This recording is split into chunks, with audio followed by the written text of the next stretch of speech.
On today's show, how can Ime Udoka and Jalen Green scheme against the double teams that Jalen Green is going to see more and more of as we close out the rest of this Rockets season? Plus, what are some realistic expectations for the end of this season, even if the NBA play-in tournament is not on the table, and how that could help the Rockets moving forward? And lastly, some interesting comments from Ime Udoka's sister on a recent podcast. It's all coming up on today's Locked On Rockets. This is Mission Control, Houston. Ignition sequence start. 6, 5, 4, 3, 2, 1.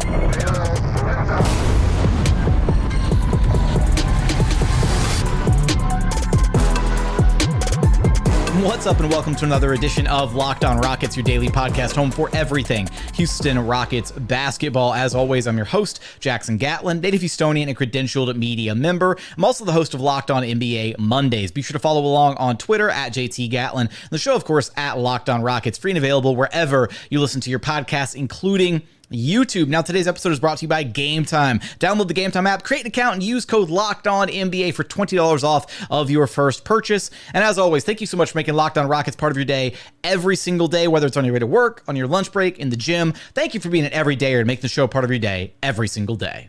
Joining us now is none other than your weekly co-host, the Podfather himself, Rockets Wire editor and host of the Logger Line podcast, Ben DuBose. You can track down on Twitter at Ben DuBose. And Ben, we've got a little variety of Rockets topics to get into today. We want to talk a little bit about the double teams that Jalen Green has been facing as of late, and some of the ways that we could hopefully see this Rockets team kind of counter them. Maybe the Minnesota Timberwolves matchup that might be a bit of a barometer for this Rockets team and where they stand as they're trying to close out the season on a strong note, making that play and push, although it's looking a little unlikely. So we're going to have to get into some realistic expectations for the end of this season and what the Rockets can still achieve over these final handful of games. And then some interesting comments from Ime Udoka's sister about the Rockets' young core and maybe some team building expectations for the Rockets going forward. So let's start with the Jalen Green stuff, because obviously, Rockets had an incredible month of March, right? 13-2, an NBA best record in the month of March. Jalen Green was sensational. Now, just as a quick caveat here, I don't think Jalen Green has Player of the Month wrapped up in the bag quite just yet, because the Player of the Month award for the final month of the season is really the Player of the Month and a half award, because it includes the final couple weeks of games here in April as well. So it's really unfortunate. There's a third of the sample still left. Exactly. Yeah. So he's got to continue playing out of his mind. And unfortunately, after the struggles against the Dallas Mavericks and with Luka playing some just ungodly basketball right now, that Player of the Month award might be headed a different direction here in Texas. But I think that Mavs game was really interesting, Ben, because it was the first game where it really felt like the double teams really shut down Jalen, or really shut down the Rockets as a whole, and they really didn't have a true answer for it. It was really concerning to see that nobody else on the court with Jalen could step up, and the Rockets just didn't have anything when it came to playing 4-on-3 out of those double teams, because that's inherently what happens, right? If you're playing out of a double team, you get a 4-on-3 advantage, and the Rockets still couldn't get anything done out of those sets. Yeah, and teams are probably going to do it to Jalen more and more if he continues the surge that we've seen the last few weeks. And I thought the contrast in that Dallas game from one end of the court to the other was really fascinating, because the Rockets, by and large, did not do it to Luka. On occasion, they trapped or sent help, but they did not do to Luka nearly as frequently as what the Mavs did to Jalen Green with regards to those strategies. And a big reason as to why the Mavs were able to burn them in multiple ways. Certainly, you have the lob threat with guys like Daniel Gafford and Derek Lively. Although Lively... There you go, obligatory. I got chewed out because you were fishing for the lob threat last time we recorded together, and so shout out to whoever commented that on the YouTube channel. Yeah. I'm holding up my end of the bargain now. So certainly the Mavs can make that happen over the top, and the Rockets were very conscious of that. But also the three-point shooting. Even if you take Luka's three-point numbers aside, I think the Mavs were basically right at 50% on high volume, 15 of 31.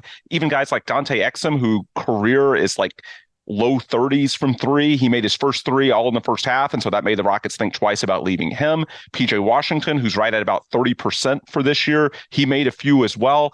And so for Ime Udoka, it's sort of like you're damned if you do, damned if you don't. Yeah, Luka's going off, but it's not like there's this easy fix, because the other guys, be it through the lob threat game, attacking closeouts, or just making open threes, the Mavs were punishing you all over the court. So there was no easy solution, as opposed to with the Rockets, the shooting was okay, I guess.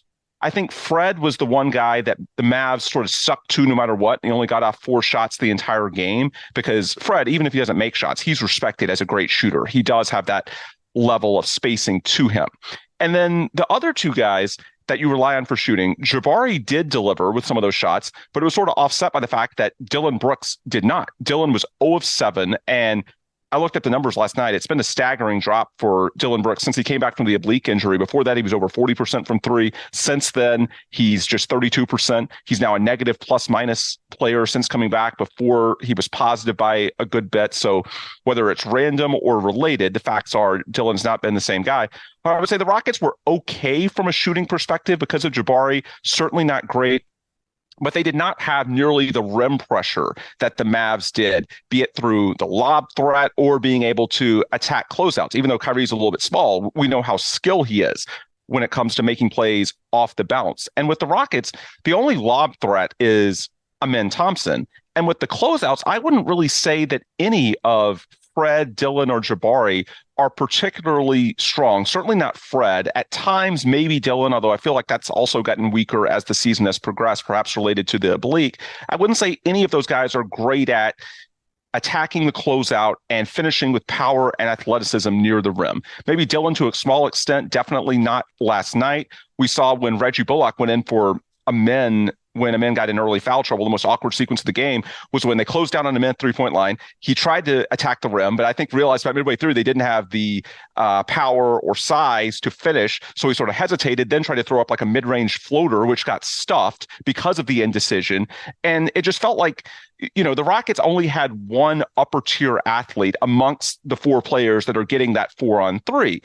And that's Ime Thompson when he's out there. And he can't be both the rim attacker and the lob threat. Now, he's probably not going to be the rim attacker anyway, because it's not like he's really respected as a shooter at this point, and his handle is still a work in progress. He's probably going to be the lob threat. Well, what you need is somebody else that can then attack off the bounce to make that big, whoever is protecting the rim, have to make a hard choice and perhaps have a moment of indecision. Do I leave him in as the lob threat and then leave the driving lane, or do I close out on the driver and then leave the lob threat? I think the way the Rockets are configured, guys like Fred and Dillon and Jabari, he feels like he can sag back on a men and still be able to recover at that last second because it's not really an elite athlete. And so one thing I'd be very curious to see, we've heard from that Kelly Eco story we talked about on last week's pod that Jalen Green, before Cam Whitmore got hurt, talked about playing with not just Ime Thompson. That's clearly been to Jalen's benefit, but also Ime and Cam due to the combination of all of their athleticism and power in the same lineups. And I feel like if you had both Ime and Cam in that 4-on-3, you would have Ime as the lob threat and Cam as someone that can attack those closeouts and really make whoever the big is. And it's going to be more difficult if it's Rudy Gobert, one of the best rim protectors in the league, who you'll see Tuesday in Minnesota, but really threaten them on both ends. To me, that's what a lot of the problem was against Dallas. The shooting, I wouldn't say was a liability, but it wasn't great. And then with the rim pressure, even when Ime was out there, he can only be one guy. He can either be the lob threat or he can, I guess on rare occasions, he can attack. He can't do both. In an ideal world, the way the Rockets would punish those 4-on-3s, you have certainly some shooting. You want to get some corner threes, most efficient shot in basketball, but you also want to be able to attack and make that big man who is sort of left out to dry in a 4-on-3 scenario have to make a really hard choice. It feels like with the men being the only top shelf athlete among those other 4, that choice is a little bit easier. And so it's, at least the way it was configured against Dallas, a bit easier for the defense to navigate. I want to keep this conversation going because I think it's really interesting kind of discussing our expectations for how the Rockets can kind of handle these double teams as we expect them to continue to be aggressive moving forward, trying to shut down Jalen Green for the remainder of this season. I've got some thoughts I want to share on this discussion, as well as we're going to get to our other topics in today's episode. But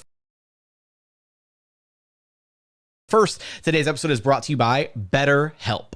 Sometimes we all need the opportunity to get something off our chest. Big or small, certain things can really start to get to you. It's important to let that stuff out, especially to someone who's unbiased when it comes to your life, right? Maybe it's something that happened at work, or maybe you made a mistake and you get chewed out by your boss. That stuff can kind of weigh on you. Or it could be something in your personal life, right? Maybe you have a disagreement with a close friend or a loved one, a partner possibly, and you just don't know how to resolve it. Having a third party really helps sit down and kind of break that stuff down with you can be really beneficial. I've done therapy in the past, and it's been an incredibly kind of cathartic experience to have somebody walk through my personal issues with me. At the end of the day, therapy can be different for everyone, and most of us have bigger problems than whether or not our favorite sports team is going to make the NBA a play-in tournament. And it's important to get those things off your chest every once in a while. If you're thinking of starting therapy, give BetterHelp a try. It's entirely online, designed to be flexible and suited to your schedule. Visit BetterHelp.com/LockedOnNBA to get 10% off of your first month. That's BetterHelp, HELP.com/LockedOnNBA.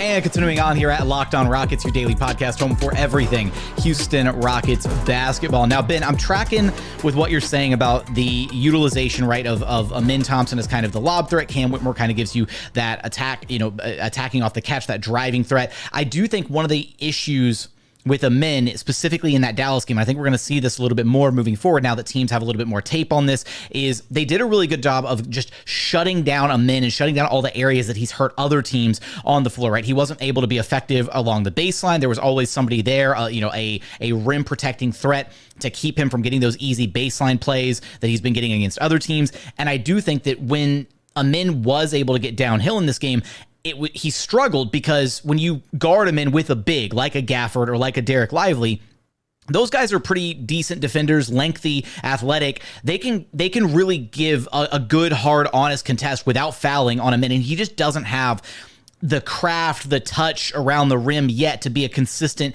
downhill force and kind of a counter when a big is the one checking him, right? It's a different dynamic than just, I'm going to beat my man off the dribble, a wing that's my size or a guard who's smaller than me and then finish over the top. We've seen Ime do that a lot. It's a different beast when you're trying to finish over a big. So I hear you. I do think there's something to Ime being able to play over the top as that lob threat. I'm not so sure if him attacking off the catch is really the answer because, again, teams aren't honoring him as a shooter. But what I do want to see moving forward is if teams are going to be that aggressive in trapping Jalen and in doubling him, 30 feet away from the basket, 25 feet away from the basket, whatever, I'd like to see Jabari be involved in those actions. It felt like he wasn't involved in hardly any of them in this game. And even though Jabari isn't necessarily a threat to, I guess, quote unquote, create out of a double team like that, where he's not the guy that you really want, putting the ball on the floor and trying to create something for the offense out of the middle of the floor like you would a Sengun, or we've even seen Jock Landale do it a little bit. Ime Thompson's been that guy in the offense as of late. I do think what it does is it opens up easy opportunities for Jabari to just catch and shoot. And Jabari, that's what he did against the Mavs, at least from three. Good enough. He's good enough to but I don't think he got enough of those opportunities out of the Jalen double teams specifically is where I'm getting at. Okay. Like make Jabari the primary screener. As soon as Jabari's man peels off of him, Jalen lost the ball over the top. Jabari can easily turn. He pops into a three. He can turn and shoot the three. If the defense rotates over, it's an easy, quick secondary pass to the next man, either in the corner or on the weak side, however you want to play it. Yeah.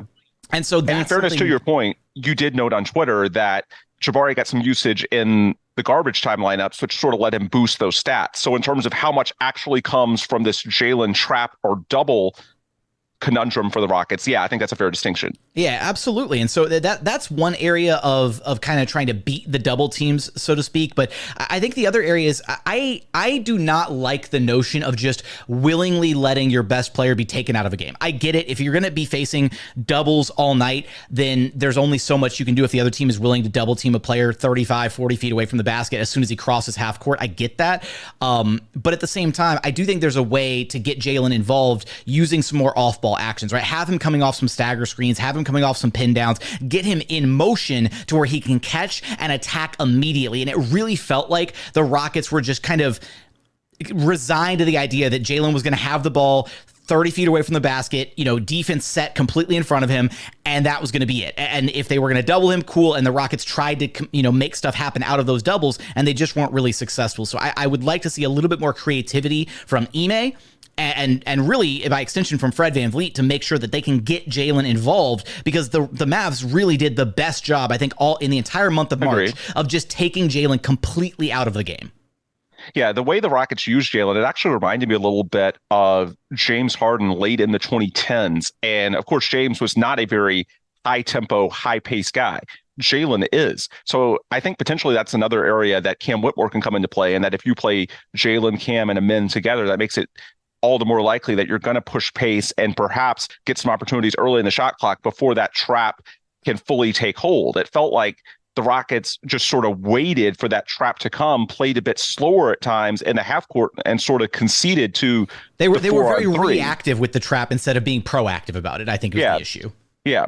And with regards to the Harden comparison from the late 2010s, like I was thinking back to how the Rockets would beat it back then. It was not easy because, the Rockets didn't really have enough top shelf athletes outside of Harden in those years either. And so they ran into some of the same problems. But I think one of the cleaner fits they had was that year during the Unguardable tour when Daniel House was at his best. I know he was inconsistent, but when Daniel House that first year was at his best, this was where he was really useful, not just making threes, but attacking closeouts. And you had Clint Capella still close to his peak athleticism as a lob threat. And so that can give you some of that dimension we were talking about earlier, because ultimately what it comes down to is punishing that big for taking away the baseline space. Like, I agree with you. For the most part, Amen is going to be operating off ball as a lob threat, as somebody that wants to crash the offensive boards, because for the most part, he's not going to be respected as a shooter. There's going to be rare occasions where perhaps a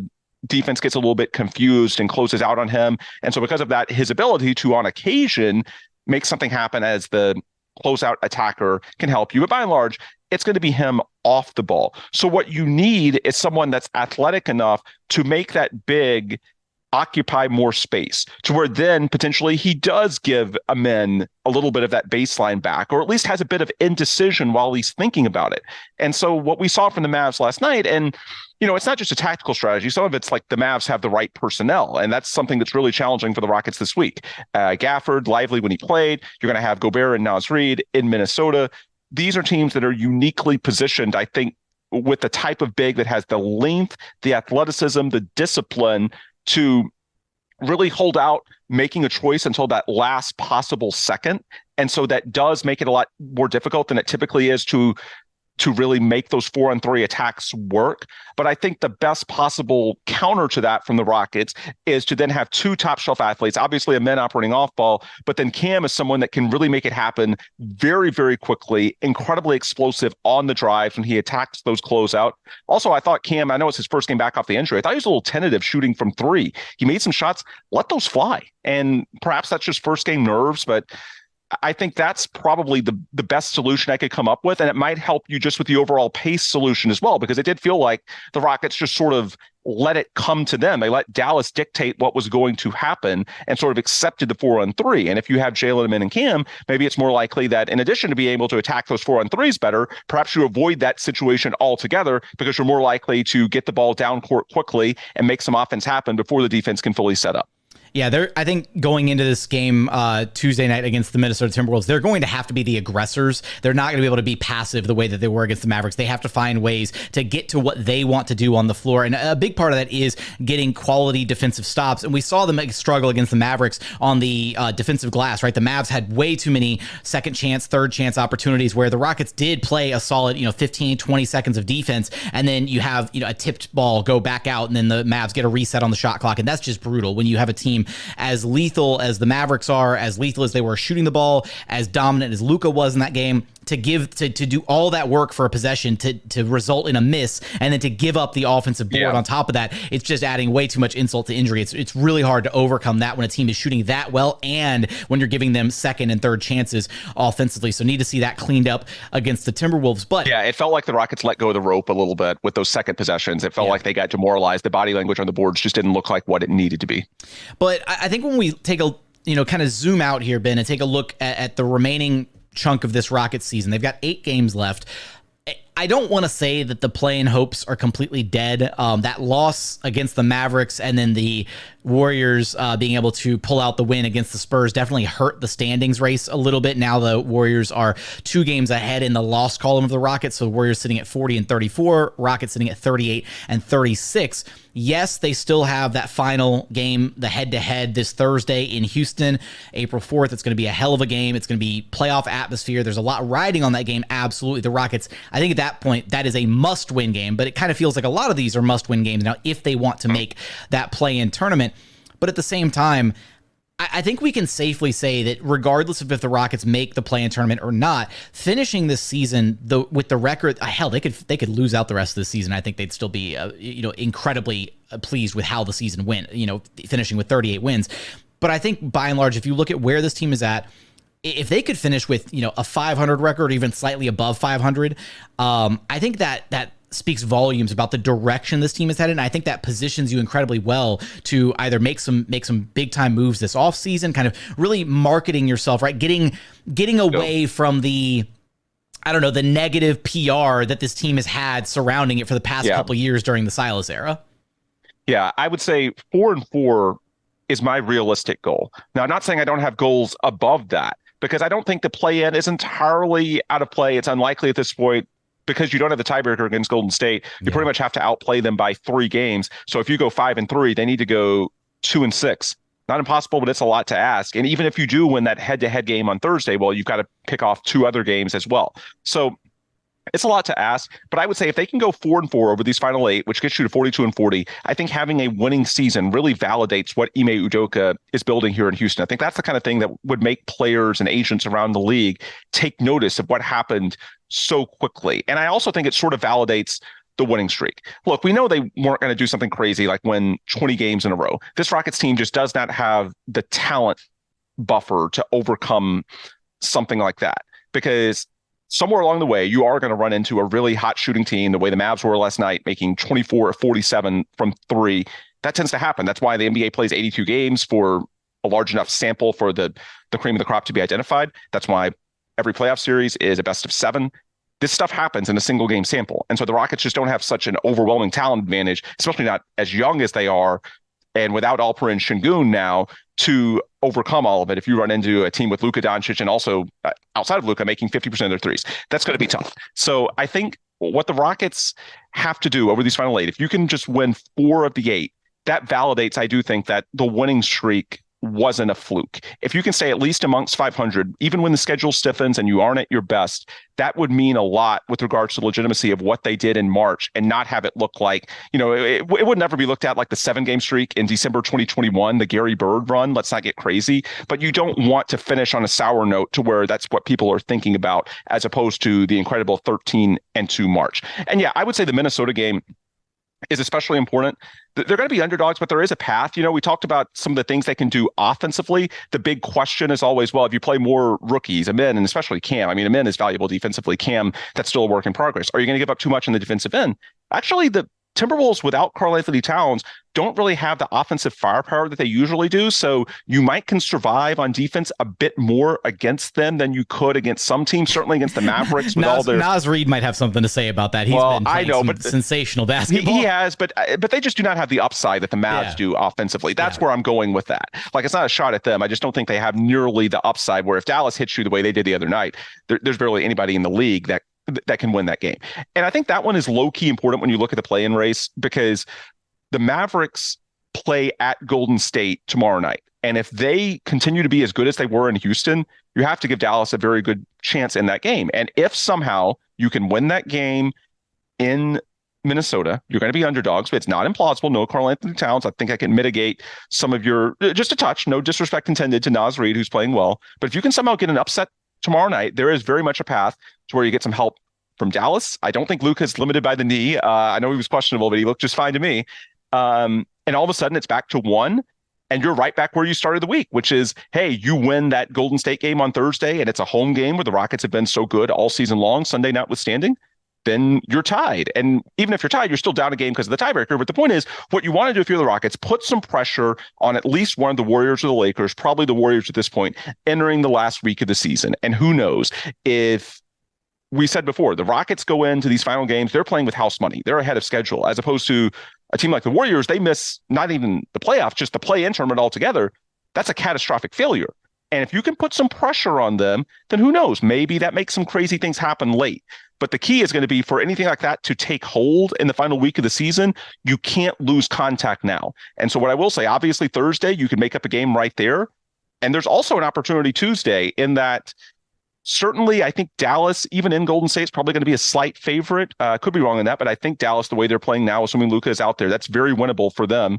And if the Rockets can pull an upset, you're right back where you were a couple of days ago. So it's not likely, but is it plausible? Yes. So because of that, Tuesday's a low-key important game. If you can somehow pick that game off, it sort of feels like to a large degree offsetting the damage that you did by losing to Dallas at home. It absolutely feels like a big momentum game, right? Because if you can pick up that one and then have that momentum of a big win on the road against a very good Minnesota team, bring that momentum back home against the Golden State Warriors, take both of those two games, then even if you were to then lose the next three, Miami, Dallas, and Orlando, I think the final three of the season become incredibly winnable because you're on the road at Utah and at Portland. Those are both, it's a back-to-back on the road, but they're very bad teams. And then the final... Go ahead. Yeah, and I was just going to say, sorry, the goal that I said from a macro perspective, play in or not, have a winning season. If you can pick off that game tomorrow, all you got to do is win 3 out of 7. That's different than 4 out of 7, and that gives you a lot more possibility. So, the play-in race, I think that's the aspirational goal. That's what's right in front of them. But in terms of just the big picture, what would you be satisfied with? At this point, a winning record is on the table. I think it'd be huge for prestige, reputation entering the summer. If you can pick off that game tomorrow night, you've got to win just 3 out of 7 to get there instead of 4 out of 7. I think that substantially helps sort of that more realistic goal as well. I also think they're guaranteed at least 3 more wins the rest of the season because those final 3 on the road against Utah, Portland, and then LA, the Clippers are going to be resting in that game. I cannot imagine that they're going to be, maybe unless the standings get real wacky in the West and the Clippers are, a half game back of maintaining a seed or losing their playoff positioning, then maybe we see the Clippers actually try in that game. But I'm fully expecting them to be resting. The Utah Jazz and the Portland Trailblazers are both bad. So that's, I think, 3 guaranteed wins, almost like schedule wins that you can just pencil in.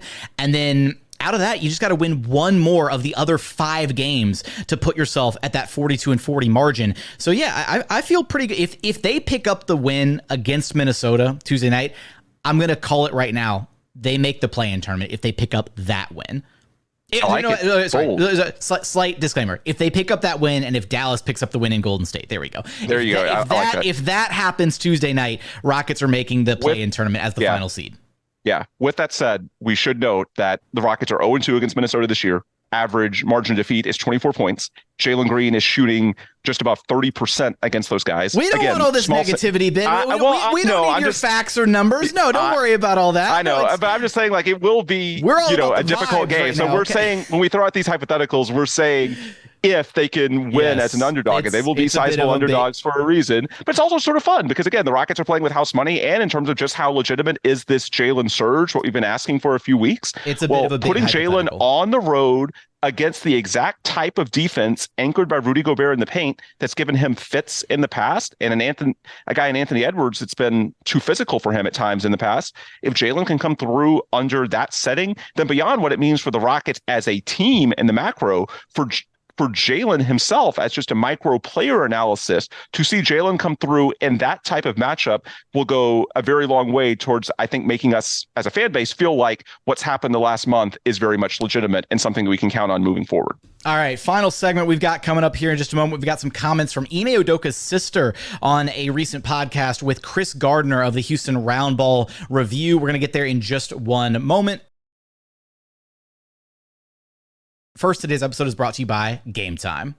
Look, I don't know about you, but my least favorite thing when I'm buying tickets to any kind of event, right? It could be a game, could be a concert, could be a theater event, whatever it is when you go through the whole ticket buying process and at the very end, they price gouge you and they hit you with all these, convenience fees, handling fees, digital ticket fees, whatever, all the fees that they stack up at the end to where you end up paying more in fees than you do for the actual tickets to go to the event. You don't need to be stressed about the ticket buying experience. You don't need to be stressed about paying all those additional fees. Check out Game Time. Game Time is now an authorized ticket marketplace of Major League Baseball, which makes getting tickets even faster and easier. Prices on the Game Time app actually go down the closer it gets to first pitch. They've got killer last minute deals, all-in prices, views from your seat, and their lowest price guarantee. Game Time takes the guesswork out of buying MLB tickets. Download the Game Time app, create an account, and use code LOCKEDONNBA for $20 off of your first purchase. Terms apply. Again, create an account and redeem code LOCKEDONNBA. That's LOCKEDON NBA for $20 off. Download the Game Time app today. Last minute tickets, lowest price guaranteed. And final segment here at Locked On Rockets, your daily podcast, home for everything Houston Rockets basketball. Now, recently, Ime Udoka's sister, Mfon Udoka, I hope I'm pronouncing that right. I did my research before hitting the record button on today's show. his sister was recently on a podcast with KG, Chris Gardner of the Houston Roundball Review, in which they wound up discussing a variety of topics. I'm going to put a link to the episode in the description of this podcast so you can go check out the show. Go support KG. He's awesome. He's one of my mentors when it comes to the whole, journalism coverage perspective, just like the Podfather sitting across from me right now. So wouldn't be where I am without KG's help. But I thought these comments were kind of interesting, and I think we probably need to debunk a little bit of what was discussed. So let me just run this clip back really quick. Because if you think about Jalen, Tari, Jabari, Amen, Cam, like that's a lot right there as is. And they haven't even scratched the surface of their potential yet. So it's so exciting to have that to work with and to choose from and to see how he's going to mix and match lineups and things like that. But I do think they need an athletic rim protector. Steven Adams is there. Another one, and then shooting, I'd say for sure.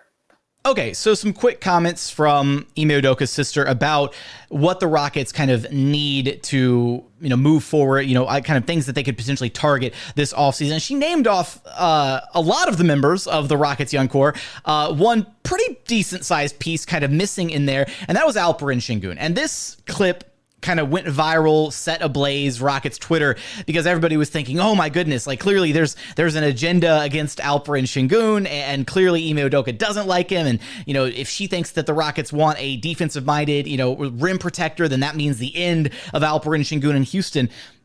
I don't think it's really any of that, Ben. I don't think there's some like tinfoil hat crazy conspiracy theory going on. I think it's as simple as she might have just forgotten Sengun's name when she was listing off the core. She even hesitated on a couple of those names. They're trying to remember everybody. Right. It's not like she has the roster sheet right in front of her going down a list and she specifically chose to exclude Sengun's name. And from everything that I understand about where this Rockets team is at and how excited they are about what they've accomplished this season, they internally have been preaching patience. They've internally been, externally people are talking about, trade this and big splashy move for that. And you see other fan bases, national talking heads, pundits talking about breaking up the Jalen Sengun duo and trying to trade one of them for an established star player. And everything that I've heard internally is that they're very content to just be patient and see how this thing plays out. And that the chances of them running back more or less the exact same roster next year, albeit with maybe some small tweaks here and there, and obviously bringing back in the 3 or 4 guys that are currently injured and not participating, that's basically where they're at. And that's, I think, the expectation for what we could probably see for this team next year. Yeah. And I'll just say from a journalism perspective, with people who don't regularly do interviews and have not been through extensive, let's say, PR media training for how to handle those situations, which you see more and more in a podcast world where there's so many more interviewers and so many more outlets than there used to be. Focus on what they say rather than what they don't say, because in most of these situations, they just forget. Look, in an interview that's probably 30 minutes or so in length, maybe shorter than that. I haven't looked at how long Chris had her for. There's a million things you could talk about with this basketball team. So you're always having to make choices, just as we do when we outline a show that we try to finish in 30 minutes, although we go long sometimes, obviously. And even when we go long, like it's tough to say everything we want to say because there's so many different directions that you can go. 9 times out of 10, especially if the person doesn't regularly do interviews and hasn't had a lot of media training, it's just that they forgot. Because again, like with the young prospects the Rockets have, there's a core 6. That's a lot of guys. That's more than most teams. When we talk about top tier first round prospects that have clearly shown something in the NBA already at a high level.